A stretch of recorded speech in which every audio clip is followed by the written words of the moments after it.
Hello everybody. आज हम पहुंच गए हैं सिमिलीगुड़ा साई टेम्पल नलको टाउनशिप में, जो है देखिए कितना अच्छा मंदिर है। यहाँ पे आप भी आके विजिट कर सकते हो एंड एंजॉय कर सकते हो फैमिली के साथ एंड फ्रेंड्स के साथ। अच्छा मंदिर है, देखिए आप दिखाएंगे पूरा।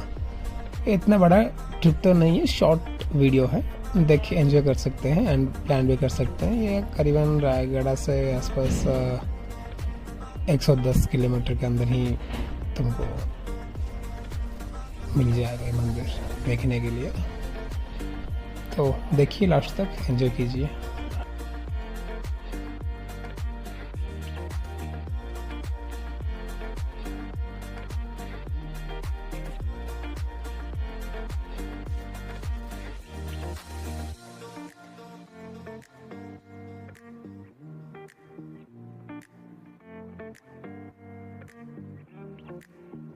यही देखिए अंदर का नज़ारा है, बहुत अच्छा दिख रहा है देखने में, सब कुछ अच्छे से सजा हुआ है एंड यहाँ आने से थोड़ा पीस एंड काम लगता है देखने से सब कुछ।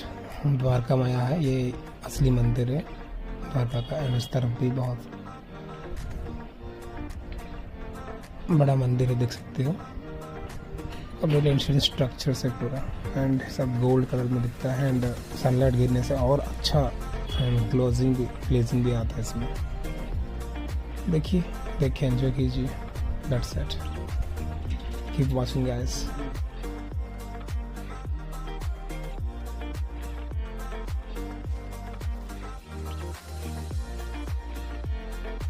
Okay guys, then that's all for now and we'll come back to you with some more videos. Okay, till then, bye bye, take care, see you in the next video. Bye bye.